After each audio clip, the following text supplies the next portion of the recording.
à tous et à tous. Je suis très heureuse d'ouvrir ce rendez-vous qui est désormais traditionnel, ce rendez-vous annuel des financiers des ESH.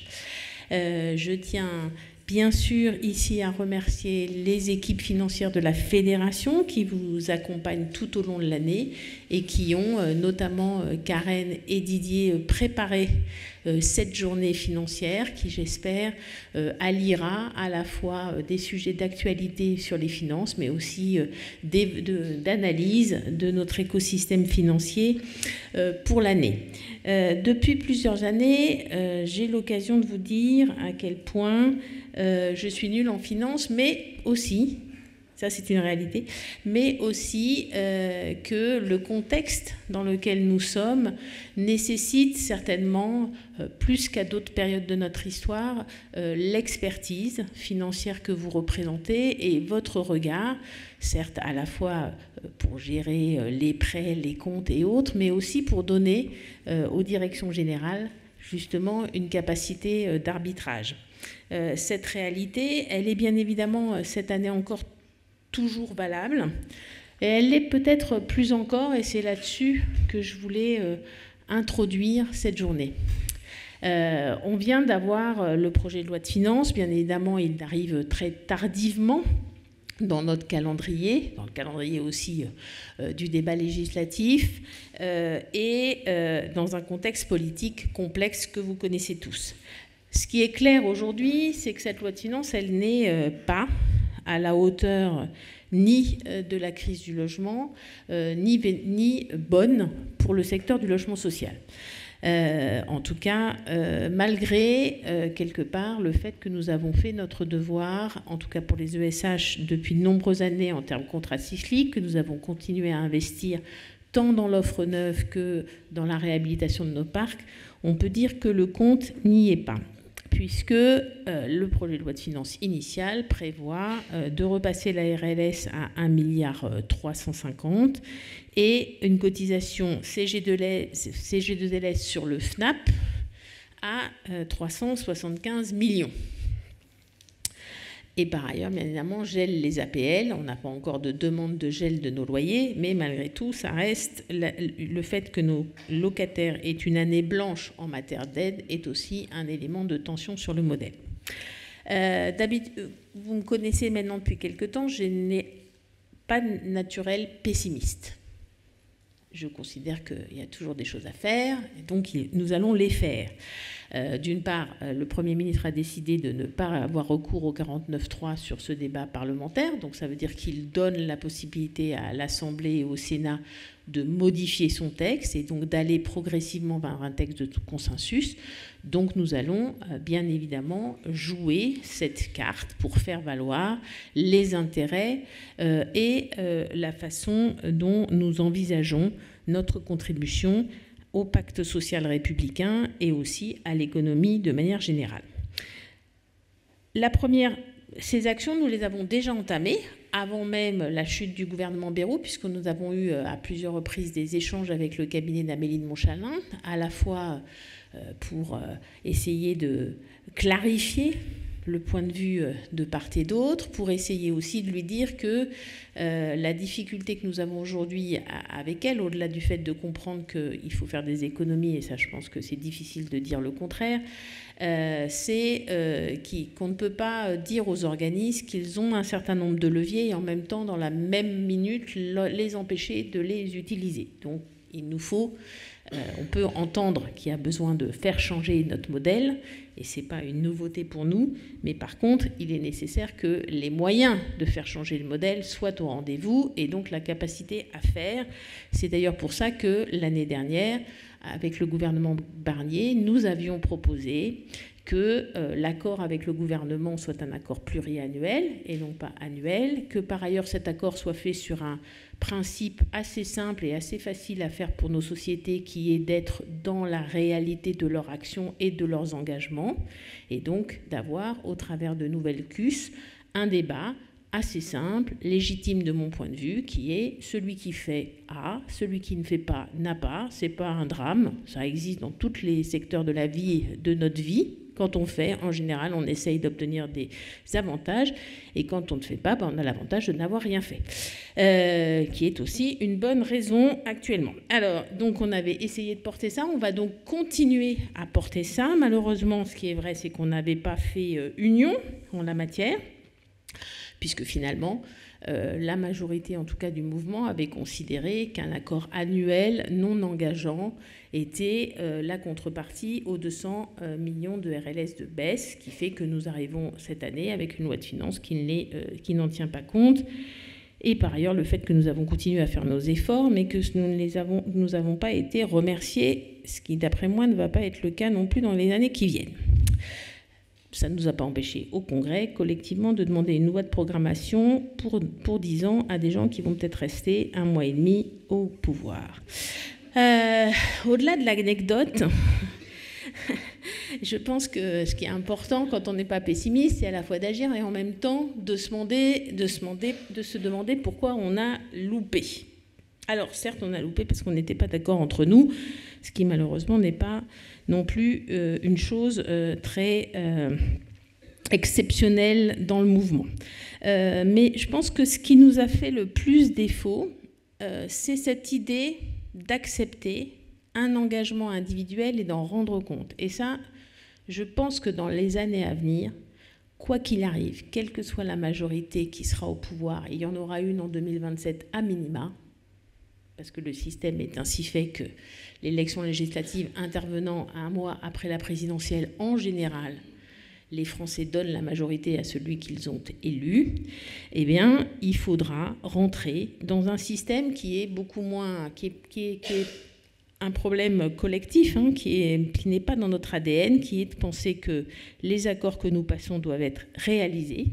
Et il faut être honnête, nous n'avons pas tout à fait réalisé celui que nous avons signé avec Valérie Létard, pas du fait des ESH, mais en tout cas collectivement nous ne l'avons pas réalisé, puisque je pense que Didier vous redonnera les chiffres, nous sommes au rendez-vous de ce que nous avons fait en programmation, mais globalement, pas partout, pas avec la même intensité et pas avec la même intensité entre les familles. Au-delà de ça, ça veut dire qu'il va falloir aussi que nous prenions une autre chose qu'on doit intégrer dans notre vision, et c'est important pour la direction financière, je pense, de l'intégrer, qui est une part de risque dans l'équation. Il est clair que le modèle économique HLM est terminé, tel qu'il est dans nos têtes, dans nos esprits, dans nos façons de penser. On peut continuer à demander, à dire que c'était mieux avant. D'ailleurs, c'est un concept assez général et ça marche pour tout, là aussi. Le fait d'être mieux avant est du paradis perdu et que l'herbe est plus verte dans le terrain du voisin sont des logiques humaines, générales et assez bien ancrées. Malgré tout, dans les années qui viennent, il va falloir qu'on accepte collectivement de prendre le risque de faire évoluer notre modèle. Je le dis souvent au Conseil fédéral, il faut faire un accord pétrole contre nourriture, et c'est pas facile de savoir ce qu'on met dans la nourriture et ce qu'on met dans le pétrole. Et ça, là, les travaux du CAP, les travaux de l'équipe financière, vos travaux dans les sociétés, parce que c'est vous qui éclairez aussi les données pour les directions générales, elles sont d'autant plus essentielles, et c'est ça que je voulais vous dire aussi ce matin, peut-être qu'encore plus dans les mois qui viennent, cette fonction financière, dans sa capacité à se réinventer, à se challenger et aussi à prendre des risques. C'est pas toujours le naturel du financier, mais malgré tout, va peut-être nous permettre de répondre à cette équation difficile qui est qu'est-ce qu'on a à négocier et par ailleurs comment nous allons réussir collectivement et individuellement à répondre à quelque chose dont même la Caisse des dépôts considère, Banque des territoires, excusez-moi, c'est mon grand âge, considère qu'il n'est pas atteignable, c'est-à-dire à la fois faire de l'offre neuve, réhabiliter et répondre à la loi climat et accessoirement répondre à tous les enjeux de CNBC et à tout ce que nos banquiers vont nous demander pour nous financer parce que finalement ça va nous arriver. Donc on va continuer dans les mois qui viennent à porter bien évidemment la nécessité d'avoir des accords engageants et la capacité des ESH à les remplir, ça j'en suis intimement persuadée. Continuer à porter bien évidemment que nos modèles ne sont pas des modèles de court terme et que donc il faut que du côté de l'État, on prenne en compte la nécessité de ne pas changer tout le temps de stratégie. Encore une fois, je pense que même si on le disait aujourd'hui à Amélie de Montchalin ou à Vincent Jeanbrun, ils nous diraient qu'on est sympathique, qu'ils comprennent bien notre problème, mais que le leur est autre. Voilà. Et donc nous, il faut aussi qu'on arrête de penser que l'argent va continuer à se déverser. Je le dis souvent, il y a plein d'objets sociaux en France qui ont besoin d'argent. Et il y a de moins en moins d'argent. Et finalement, même si certains pensent que faire payer les riches est une bonne idée, souvent ça aboutit à ce que les riches s'en aillent et ça n'aide pas à collecter de l'impôt en plus. Donc pour faire tout ça, il va falloir qu'on essaye de gérer nos aléas dans un contexte complexe et surtout qu'on arrive à essayer de proposer des solutions qui, encore une fois, qui ne changent pas la capacité à faire, mais qui par contre acceptent une partie de risque ou une capacité d'arbitrage propre. Pour ça, vous dire aussi que, au-delà de cette journée, conscient de ça et conscient du fait que nous avons une présidentielle en 2027 et la nécessité d'évangéliser un peu les équipes présidentielles, la Fédération va lancer dans les semaines à venir, dans la continuité de la commission de modèle économique, puisque ça fait quand même plusieurs années que et le CAP et la commission de modèle économique cherchent à trouver des solutions, mais on va relancer une nouvelle étude, à la fois pour être au plus près de nos chiffres et en même temps pour essayer de voir quels sont les réels leviers actionnables, jusqu'où nous changeons les paradigmes, avec quand même en gardant à l'esprit qu'il faut continuer que la mission du logement social, elle doit être pérenne dans le temps. L'objectif, c'est pas d'être échevelé, mais par contre, c'est d'essayer de nous permettre de continuer à faire cette mission en acceptant que nous aurons malgré tout moins d'argent public dans le système. Et au-delà même du fait d'accepter que nous aurons moins d'argent public, nous aurons peut-être plus de taxes. Parce qu'en fait, nous n'avons finalement peu d'argent public, si vous le regardez. Nous avons beaucoup de l'argent de tuyaux parallèles, mais finalement, nous avons peu d'argent du budget de l'État aujourd'hui dans le système. Par contre, nous avons énormément d'exonérations fiscales qui, bien évidemment, peuvent être un enjeu non négligeable pour nos organismes et pour notre système de financement. On va bien évidemment aussi continuer à appeler à une baisse du livret A. On l'a vu sur nos résultats cette année, et je pense que vous l'avez tous constaté. C'est pas forcément qu'on s'est énormément amélioré, mais en tout cas, l'impact, surtout sur des organismes comme les ESH qui ont effectivement joué le jeu de l'investissement maximum, l'impact de la baisse du livret A, elle a tout de suite, elle rend nos comptes facialement tout de suite plus sympathiques. Donc on va continuer bien évidemment à porter la nécessité de baisser le livret A au mois de février et de le faire de manière déterminée.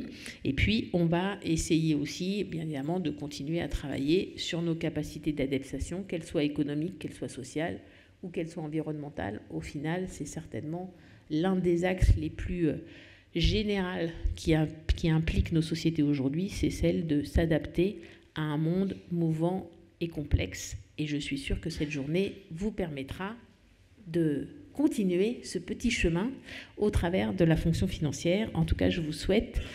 Je remercie Karen, encore une fois, et Didier qui vous ont organisé cette journée dans un lieu modifié. Là, vous voyez, on s'adapte. Nouveau, mais magnifique. Et je vous souhaite de bons travaux.